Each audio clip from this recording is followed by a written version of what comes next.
कुछ कहानियां सिर्फ एंटरटेन करने के लिए नहीं सुनाई जाती, बल्कि दिल की गहराइयों को छूने के लिए सुनाई जाती हैं। एक शांत पहाड़ी गांव में एक बच्ची छोड़ दी जाती है और एक स्ट्रगलिंग कपल उसे प्यार से पालता है। दर्द के बीच, कुर्बानियों के बीच और कभी ना खत्म होने वाले संघर्ष के बीच वो अपने परिवार की धड़कन बन जाती है। लेकिन जब उसके पास की सच्चाई बाहर आती है तो सब कुछ बदलने लगता है। चीन के हरे भरे पहाड़ों में बसा है एक रिमोट गांव जो शोर शराबे भरे शहर से बहुत दूर है।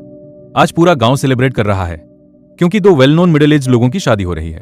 गांव के सभी लोग इस खास दिन की तैयारी में एक दूसरे की मदद कर रहे हैं। इसी बीच हम एक नवजात बच्ची को देखते हैं। उसकी माँ उसे कपड़े के एक टुकड़े में लपेटती है, फिर बच्ची को एक हाथ में और एक बैग दूसरे हाथ में पकड़कर वो वहां से निकल जाती है। दूसरी तरफ मेन वेडिंग सेरेमनी शुरू हो गई है। आदमी का नाम है फन और औरत का नाम है लू। आखिरकार उनकी शादी पूरी हो जाती है। जैसे जैसे दिन गुजरते हैं रात हो जाती है। वो औरत जो चल रही थी गांव की मुख्य सड़क के सामने रुक जाती है। इधर फन लो को घर ले आया है। उसके पैरों में कोई प्रॉब्लम है, इसलिए लू चल नहीं सकती। लो फन से बोलती है, तुम्हें बहुत तकलीफ हुई होगी। फन कहता है, अरे ये तो कुछ भी नहीं है, देखना हम बहुत अच्छे से रहेंगे। मैं बहुत अच्छा टोफू बना सकता हूँ। पड़ोसी मेरे टोफू की बहुत तारीफ करते हैं। हम एक नई टोफू की दुकान खोलेंगे। फन अकेले ये सब बोलता जा रहा था। तभी अचानक लो उससे सॉरी बोलती है और कहती है, मैं कभी मां नहीं बन सकती, ये जानते हुए भी तुमने मुझसे शादी की। फन बोलता है, सब भूल जाओ, बस इतना काफी है कि हम साथ में अच्छे से रहें। इसी बीच हम उस औरत को देखते हैं। वो अपने नवजात बच्चे के सामने खड़ी है। रात काफी हो गई थी। फन और लो सो गए थे। तभी अचानक रोते हुए बच्चे की आवाज उन दोनों को जगा देती है। फन तुरंत बाहर जाता है और लाइट जलाता है। जमीन पर एक खुला हुआ बैग पड़ा है। उसके सामने एक नवजात बच्ची रो रही है। बच्ची की रोने की आवाज पूरे इलाके में फैल जाती है। वो औरत अपने ही बच्चे को यहां छोड़कर चली गई है। अगली सुबह फन और लू के लिए खुशी से भरी है। लगता है उस बच्ची ने इस परिवार के लिए खुशी का पैगाम लाया है। फन और लू बहुत खुश है। गांव में जो भी उन्हें जानते हैं एक एक करके बच्ची को देखने आते हैं। फिर फन का अंकल आता है। लो उस अंकल से कहती है, हम इस बच्ची को अडॉप्ट करना चाहते हैं। अंकल खुशी से कहता है, मैं अभी जाकर विलेज हेड को इन्फॉर्म करता हूं ताकि कुछ दिनों में तुम कानूनी तौर पर बच्चे के पेरेंट्स बन सको। अंकल बहुत खुशी के साथ वहां से चला जाता है। वक्त ऐसे ही गुजरता है। फन और लू बच्चे के पेरेंट्स होने की सारी जिम्मेदारियां निभाते हैं। इस नन्ही बच्ची का जरा सा रोना भी इन अडॉप्टिव पेरेंट्स के लिए बर्दाश्त से बाहर है। फन लू से पूछता है, हमने अभी तक उसका कोई नाम नहीं रखा, कुछ सोचा तुमने? तभी अचानक लो बोलती है, मैंने नाम सोच लिया है, नाम है पान पान। फन कहता है, ये कैसा नाम है और इसका मीनिंग भी अच्छा नहीं है। लो कहती है, तो तुम बताओ। फन बोलता है, मैंने नाम सोच लिया है काइजन। लू को भी नाम बहुत पसंद आता है और हालांकि ये मासूम बच्ची दुनिया के कैलकुलेशंस नहीं समझती, फिर भी वो एक शांत जेंटल मुस्कान देती है। और ऐसे कुछ दिन और बीत जाते हैं। गांव के इस छोटे से परिवार में खुशी की कोई कमी नहीं थी। वो खुशी दोगुनी हो गई जब फन का अंकल आया और ऐलान किया कि आज से फन और लो को कानूनी तौर पर काइजन की पेरेंटिंग की जिम्मेदारी मिल गई है। इस खुशबरी पर मिडिल एज कपल की खुशी का कोई ठिकाना नहीं रहा। उन्हें लगा जैसे उन्होंने असंभव हासिल कर लिया। अंकल चला गया।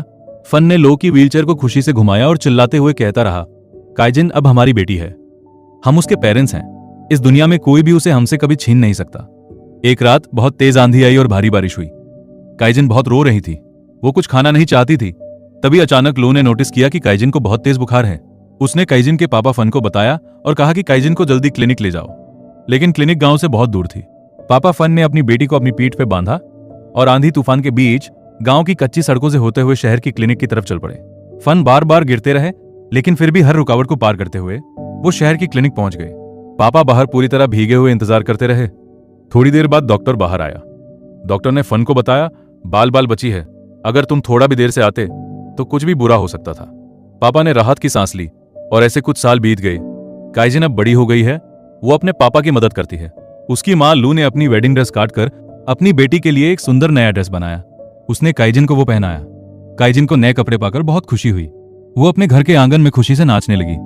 आज काइजन का स्कूल का पहला दिन है। वो अपने पापा की साइकिल पर बैठकर स्कूल के लिए निकली। हेड टीचर ने सबको काइजन का इंट्रोडक्शन दिया। छोटी लड़की थोड़ी डरी हुई थी, लेकिन सबने ताली बजाकर उसका स्वागत किया। टीचर ने फिर क्लास से पूछा, कौन काइजन को अपने पास बैठाना चाहता है? एक लड़की को छोड़ के किसी ने हाथ नहीं उठाया। काइजन जाकर उस लड़की के पास बैठ गई। वो इस लड़की से बहुत अच्छी दोस्त बन गई। लड़की ने अपने बैग से एक MP3 प्लेयर निकाला। काइजन ने उससे पूछा कि ये क्या है? लड़की ने कहा, इससे मैं गाने सुनती हूँ। लंच की घंटी बजी। काइजन की क्लास का एक शैतान लड़का अपने दोस्तों के साथ काइजन के पापा का मजाक उड़ाने लगा। वो कहता रहा, वो बूढ़ा आदमी काइजन का पापा नहीं हो सकता, वो तो उसके दादा जैसा दिखता है। काइजन थोड़ी दूर खड़ी थी। उसने ये सुना। उसने उस शैतान लड़के से बहस की और कहा, हिम्मत है तो दोबारा बोलकर दिखा। तभी काइजन की दोस्त बीच में आई, लड़के को धक्का देकर हटाया और काइजन को वहां से ले गई।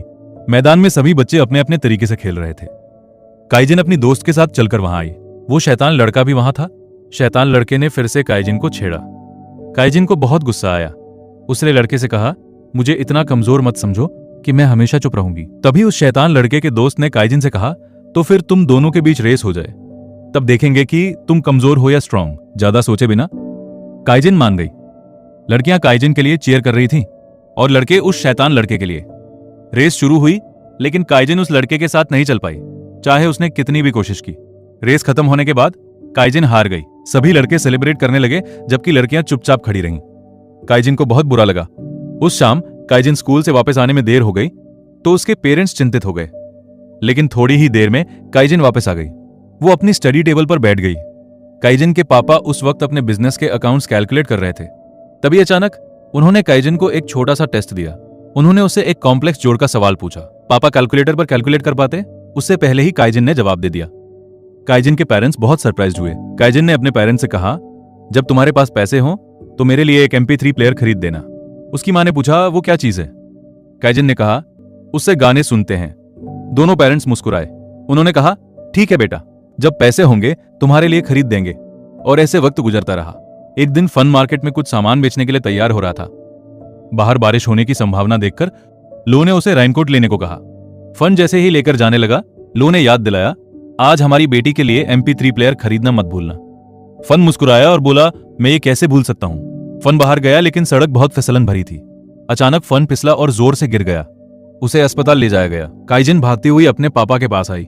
उसके पापा को अभी तक होश नहीं आया था। काइजिन उसके पास बैठकर रोने लगी।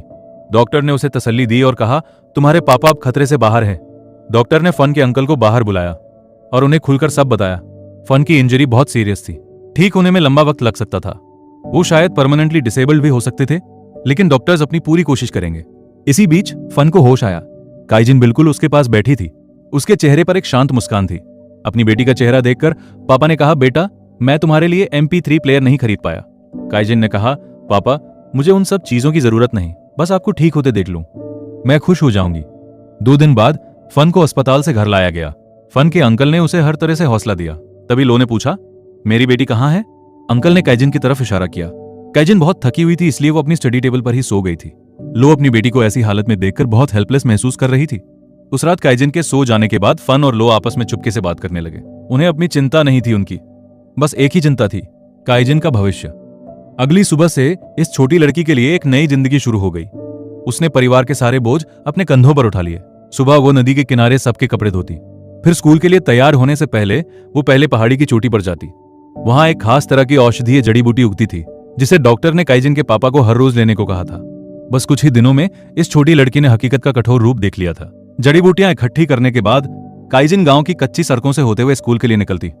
औषधीय पौधों से भरी टोकरी को वो स्कूल के पास एक जगह छिपा देती। इसी बीच काइजिन की पुरानी टीचर छुट्टी पर चली गई थी। नई टीचर ने सबको अपना इंट्रोडक्शन दिया। फिर उसने नाम पुकारना शुरू किया। सब प्रेजेंट बोल रहे थे, लेकिन जब उसने काइजिन का नाम पुकारा तो उसकी बेंच खाली थी। टीचर ने पूछा कि काइजिन क्यों नहीं आई। तभी काइजिन की दोस्त ने कहा, माम, मुझे नहीं पता। तभी काइजिन सांस फूलती हुई पहुंची। नई टीचर काइजिन से बहुत नाराज हुई, क्योंकि वो 10 मिनट लेट थी। जब टीचर ने पूछा कि लेट क्यों हुई, तो काइजिन चुपचाप खड़ी रही। गुस्से में आकर टीचर ने काइजिन को बैठने को कहा। क्लास के बाद काइजिन और उसकी दोस्त साथ खड़ी थी। काइजिन की दोस्त ने उससे पूछा, तुम कभी स्कूल में लेट नहीं होती, आज लेट क्यों हुई? काइजिन ज्यादा कुछ नहीं बोली, वो बस चुपचाप खड़ी रही। फिर उसकी दोस्त ने जोर दिया। काइजिन अपनी स्ट्रगल्स किसी को बताना नहीं चाहती थी, लेकिन दोस्त के इतना जोर देने पर काइजिन ने कहा, तुम्हें प्रॉमिस करना होगा कि तुम मेरी प्रॉब्लम्स किसी को नहीं बताओगी।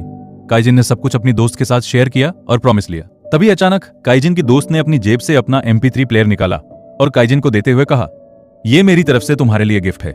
काइजिन ने कहा, मुझे इसकी जरूरत नहीं, लेकिन उसकी दोस्त ने जोर देकर उसे MP3 प्लेयर दे दिया और कहा, अगर तुम्हें किसी भी तरह की मदद चाहिए तो मुझे जरूर बताना। अगले सीन में स्कूल का लंच ब्रेक शुरू होता है।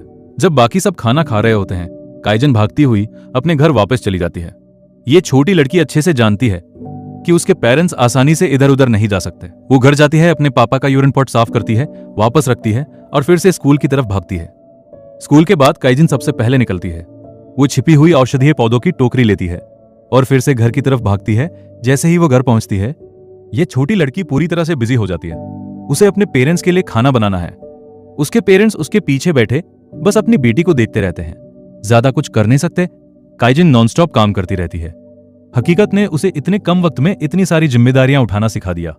रात को काइजिन अपने पेरेंट्स को खाना लाकर देती है। उसने अपने हाथों से बनाया हुआ खाना परोसती है। दोनों पेरेंट्स खाने की बहुत तारीफ करते हैं।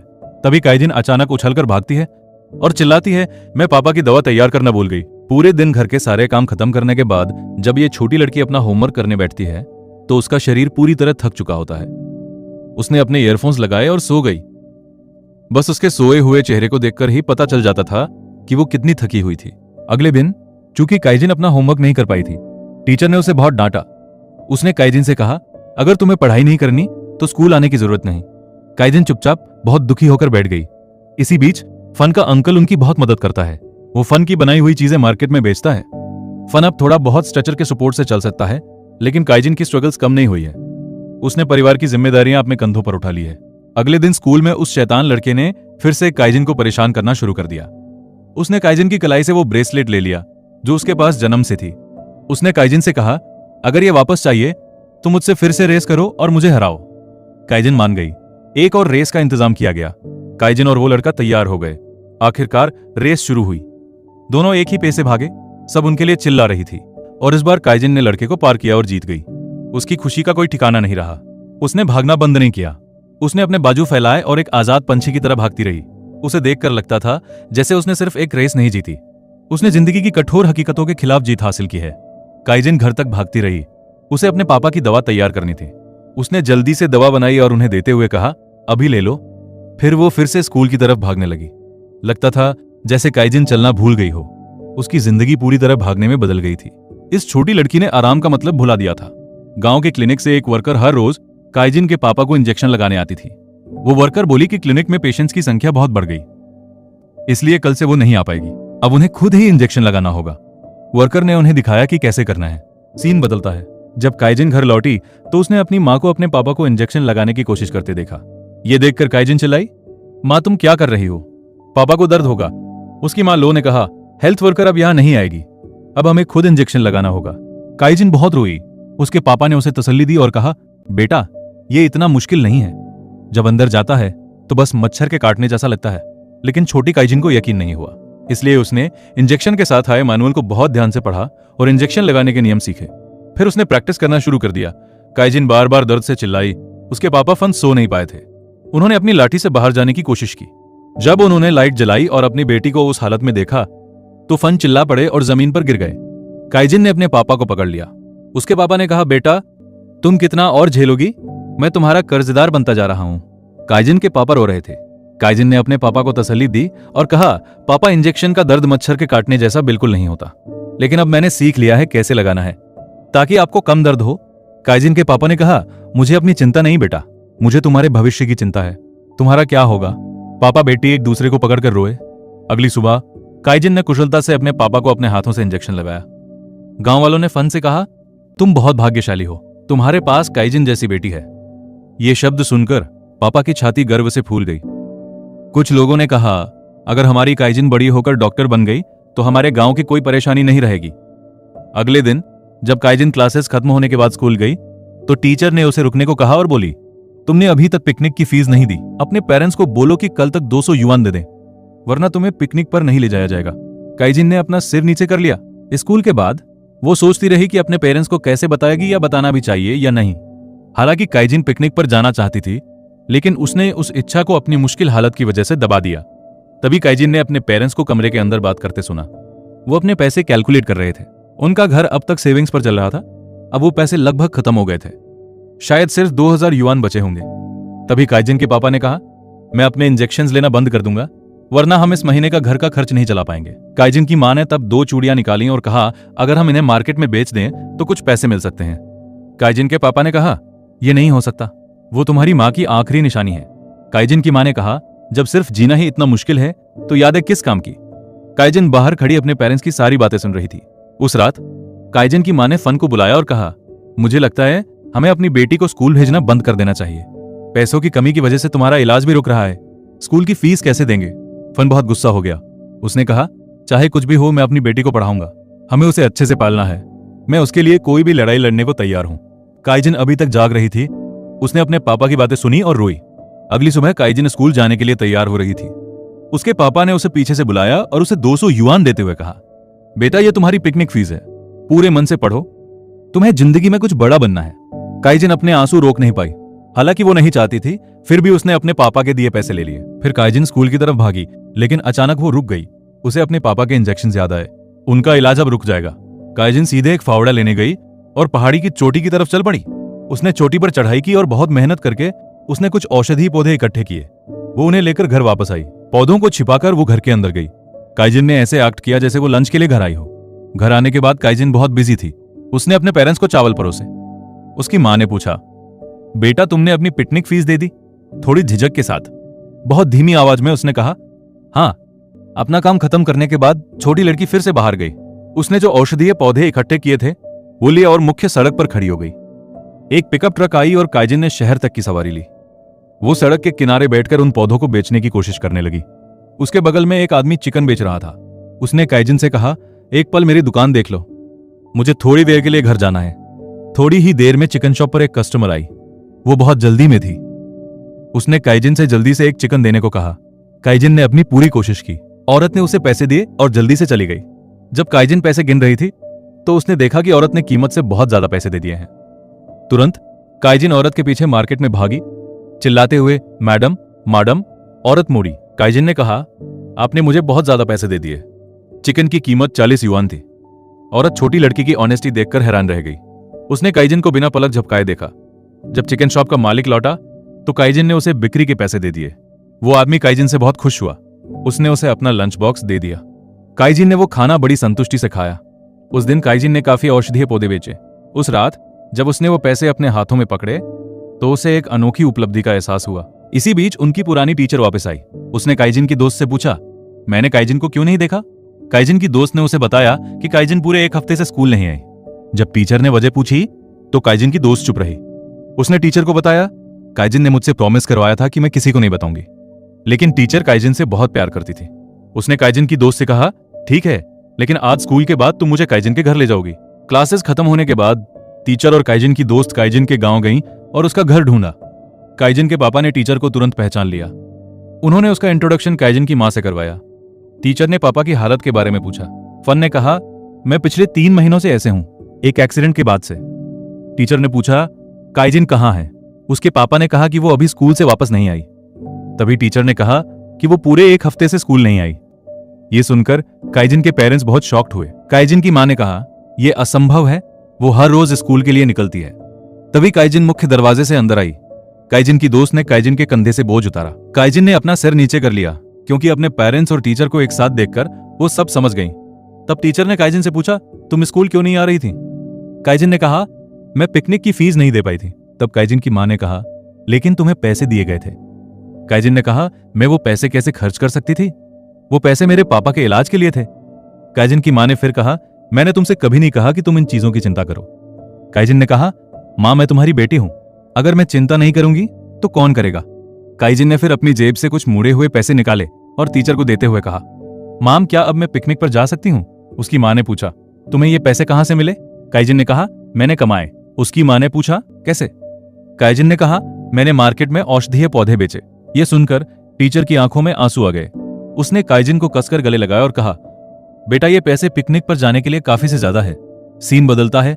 अगले दिन स्कूल में टीचर ने उन्हें एक ऐसे लिखने को कहा। टीचर ने काइजिन का ऐसे वापस उसे दिया और उसे जोर से पढ़ने को कहा। काइजिन चुपचाप खड़ी रही। तब टीचर ने काइजिन की दोस्त को काइजिन का ऐसे पढ़ने को कहा। काइजिन की दोस्त ने पढ़ना शुरू किया, प्यारी माँ और पापा। फिर वो रुक गई। टीचर ने उससे पूछा, तुम आगे क्यों नहीं पढ़ रही? काइजिन की दोस्त ने कहा, और कुछ नहीं लिखा है। यह सुनकर पूरी क्लास हंसी। काइजिन की दोस्त खुद को रोक नहीं पाई। वो चिल्लाई, लेकिन काइजिन ने उसे रुकने को कहा, लेकिन वो नहीं रुकी। वो बोलने लगी, तुम सब वाकई काइजिन के बारे में कितना जानते हो? उसके बारे में कितना जानते हो? वो अपने डिसेबल्ड पेरेंट्स की सारी जिम्मेदारियां संभालती है, घर झाड़ने से लेकर खाना बनाने तक, अपने पापा की दवा तैयार करने तक। आज सुबह तुम सब ब्रेकफास्ट करके क्लास में आए, लेकिन काइजिन खाली पेट यहां बैठी है। हम सबने अपने पापा से पिकनिक के पैसे लेकर फीस दी, लेकिन काइजिन ने नहीं। काइजिन को अपनी पिकनिक के पैसे खुद कमाने पड़े। क्या तुम में से किसी ने कभी खुद पैसे कमाए हैं? क्या तुमने कभी अपने परिवार के साथ खड़े हुए? हमारी उम्र की होते हुए भी उसे यह सब करना पड़ता है, तो उसकी लाचारी पर मत हंसो, तुम्हें शर्म आनी चाहिए। टीचर ने फिर सबसे कहा, हाँ, ये हमारी काइजन है, हमें उस पर गर्व होना चाहिए। तभी एक बच्चे ने हाथ उठाया और कहा, मैं काइजन की मदद करना चाहता हूँ, मैं उसका घर झाड़ूंगा। एक और बच्चे ने हाथ उठाया और कहा, मैं उसके खाना बनाने के लिए लकड़ियां इकट्ठी करूंगा। एक एक करके सभी बच्चों ने काइजन की मदद करने के लिए हाथ उठाए, यहां तक कि उस शैतान लड़के ने भी। स्कूल के बाद सभी बच्चे टीचर के साथ काइजन के घर गए। वो काइजन के घर पहुंचे, सब खुशी से चिल्लाए।